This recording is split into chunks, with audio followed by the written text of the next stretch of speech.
1400 বছর যাবত আজকে মুসলিম উম্মার সবচেয়ে বড় ব্যর্থতা হলো আমরা জানি না আল্লাহর রাসূল আমাদের জন্য কি রেখে গেলেন। আজকে আল্লাহ রাসূল আমাদের জন্য যা রেখে গেছেন তা না চেনার কারণে আজকে দেখছি মুসলিম উম্মা দলে দলে বিভক্ত হয়ে গেছে, টুকরা টুকরা হয়ে গেছে। যেখানে থাকার কথা ছিল এক উম্মা, এক ইসলাম, এক নবী, এক কেবলা, এক কাবা, সবকিছু এক হওয়ার কথা ছিল। কিন্তু আজ আমরা দেখছি যে মুসলিম উম্মার মাঝে ভাগ হয়ে গেছে এবং সবচেয়ে বড় ব্যর্থতা হলো আমরা জানলাম না যে আল্লাহর রাসূল আমাদের জন্য কি রেখে গেলেন, আমাদেরকে কিসের অনুসরণ করতে বললেন। আসুন আমরা দেখি আল্লাহর পক্ষ থেকে আমরা কি পেয়েছি, আল কোরআন। আর রাসূল আমাদের মাঝে নাই, রাসূলের ওয়াফাত হয়েছে। রাসূল আমাদের জন্য কি রেখে গেলেন? কেউ বলছি সুন্নাহ রেখে গেলেন, কেউ বলছেন যে আমরা আহলে হাদিস হয়ে গেলাম, কেউ বলছেন সালাফি হয়ে গেলাম, কেউ বলছেন হানাফি হয়ে গেলাম, কেউ বলছেন মালিকি হয়ে গেলাম। কেন? আল্লাহর রাসূল আমাদের জন্য কি রেখে গেছেন?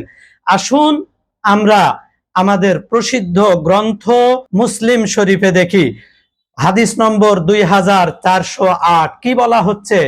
আল্লাহ রাসূল বলছেন, আইয়ুহান নাস, হে লোক সকল, তারাকতু ফিকুম আমরাইন, আমি তোমাদের জন্য গুরুত্বপূর্ণ দুটি জিনিস রেখে যাচ্ছি।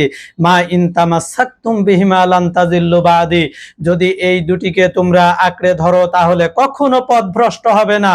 এই দুটির একটি হচ্ছে কিতাবুল্লাহি ওয়া ইতরাতি ওয়া আহলু বাইতি, একটি হচ্ছে আল কোরআন আর অপরটি হচ্ছে আমার ইতরাত, আমার আহলে বাইত। কিন্তু কি হলো, আমরা কি দেখছি?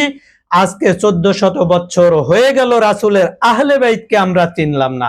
1400 বছর হয়ে গেল নামাজ পড়ছি, নামাজের মাঝে প্রতিনিয়ত দরুদ শরীফ পড়ছি, আল্লাহুম্মা সাল্লি আলা মুহাম্মাদি ওয়া আলা আলি মুহাম্মাদিন, হে আল্লাহ তুমি শান্তি বর্ষণ করো মুহাম্মাদের প্রতি এবং মুহাম্মাদের আহলে বাইতের প্রতি, মুহাম্মাদের পরিবারের প্রতি।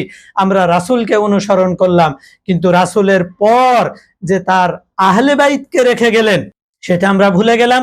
যে আহলে বাইতের প্রতি দুরূদ শরীফ না পাঠ করলে আমাদের নামাজ হয় না। আর এই কারণেই শাফি মাযহাবের ইমাম কত সুন্দরভাবে বলেছেন যে ইয়া আহলা বাইতিন নবুওয়া হুব্বুকুম ফিল কোরআনি আনজালা, হে নবী পরিবার, আপনাদের উপর যে ভালোবাসা রাখতে হবে, আপনাদেরকে মহব্বত করতে হবে, এটা পবিত্র কোরআনে অবতীর্ণ হয়েছে। কি অবতীর্ণ হয়েছে? কুল্লা আসআলুকুম আলাইহি আজরান ইল্লাল মাওয়াদ্দাতা ফিল কুরবা, অর্থাৎ হে উম্মত, আমি তোমাদের কাছে আমার এই রেসালাতের পারিশ্রমিক হিসেবে কিচ্ছু চাই না, শুধুমাত্র আমার নিকটাত্মীয়র প্রতি ভালোবাসা চাই। রাসূলের নিকটাত্মীয় কে? মান কারাবাতুর রাসূল, রাসূলের নিকটাত্মীয় কে? হাদিস শরীফে এসেছে আলিয়ুন ফাতেমা ওয়াল হাসান ওয়াল হুসাইন, রাসূলের নিকটাত্মীয় হচ্ছে আলী, ফাতেমা, হাসান এবং হুসাইন। কিন্তু আমরা সেই হাসান হুসাইনকে ছেড়ে দিয়ে, হযরত আলীকে ছেড়ে দিয়ে অন্য কিছুকে গ্রহণ করলাম।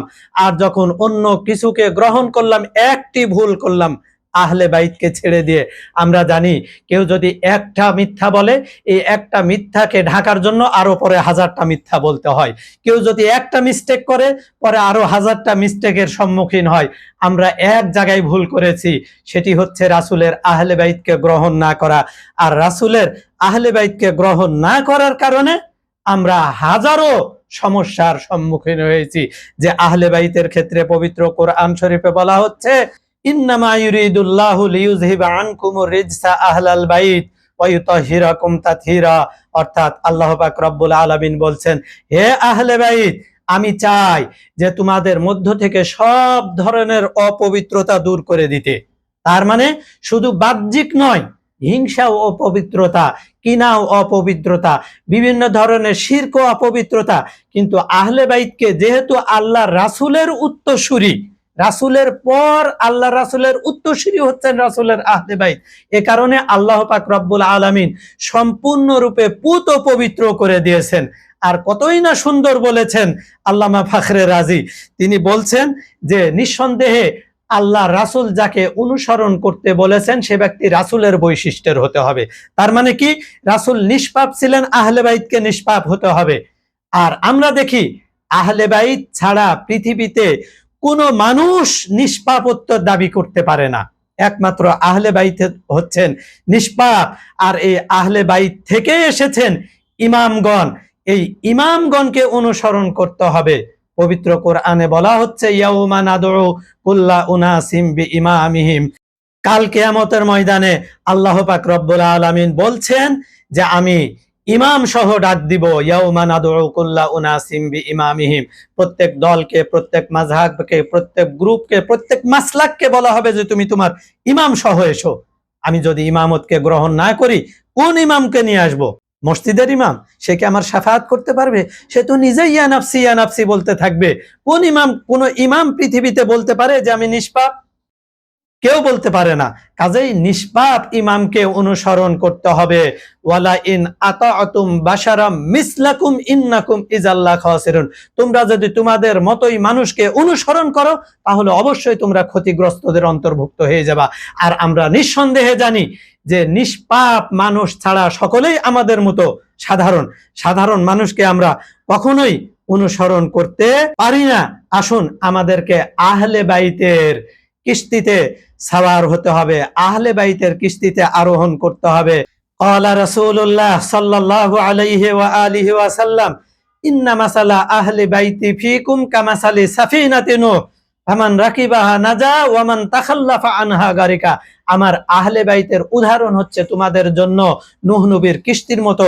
যে ব্যক্তি সেই নূহ নবীর কিস্তিতে আরোহণ করেছে সে মুক্তি পেয়েছে, আর আমার পর আমার আহলে বাইতকে যে গ্রহণ করেছে সে সত্য পথে রয়েছে, সে মুক্তির পথে রয়েছে। আসুন আমরা আহলে বাইতের সেই কিস্তিতে আরোহণ করি।